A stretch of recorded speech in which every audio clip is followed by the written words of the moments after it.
You finish watching a show, the credits begin to roll, and then, before you've decided what to do next, another one starts. Maybe you watch it. Maybe you watch 3 episodes before you notice what happened. The show that started was not chosen randomly. It was chosen for you, not based on what you would say you like if someone asked, based on what you actually do. Every streaming service is, at its foundation, a recommendation engine with a content library attached.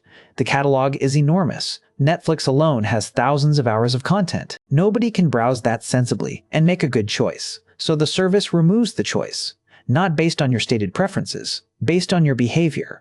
The data collected is more granular than most viewers realize, not just what you watch. When you stop, if you pause a show at the 20-minute mark and switch to something else, that registers. If you watch the same episode twice in a week, that registers. If you start something at midnight and close it 7 minutes later, that registers too. Every hesitation, every rewind, every abandoned episode, every completed series. All of it is data. One of the most powerful signals is the completion rate.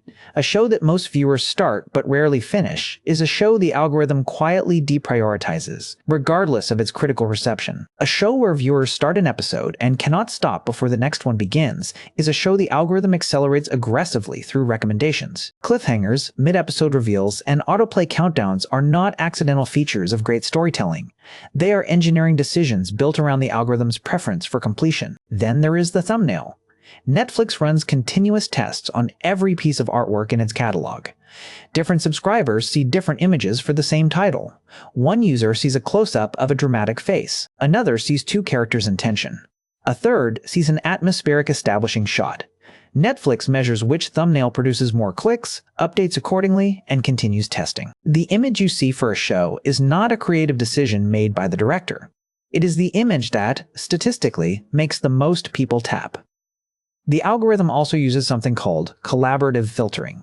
It identifies viewers whose past behavior most closely resembles yours, then asks, what did those people watch next? What did they finish? What did they abandon? If 1,000 viewers with a history similar to yours all loved a particular show, the algorithm infers that you will probably love it too.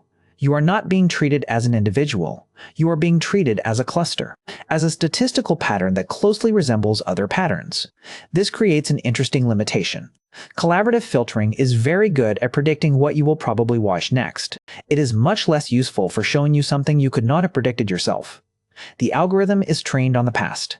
It extrapolates from what you have already done. This is why it tends to surface familiar genres, familiar pacing, familiar emotional registers, the comfortable zone, the things that look like what you already watched. If you want to find something genuinely different, something that might become a new favorite precisely because it is unlike anything else in your history, the algorithm will not surface it for you. That requires searching, or a recommendation from someone who actually knows you.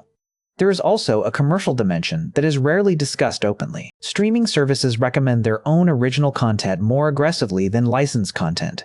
The economics are transparent, licensed content costs recurring fees. Originals, once made, can be served at marginal cost indefinitely. When the algorithm surfaces an original series at the top of your screen, it is doing so partly because the economics of serving you that content are better for the platform than serving you someone else's. The recommendation is not neutral. It is shaped by what is cheapest to provide, not only by what is best suited to you. The next time a show seems to appear in front of you at exactly the right moment, that moment was designed. Completion rates were measured across millions of viewers. Thumbnails were tested. Your history was matched against thousands of similar clusters. Licensing costs were factored in.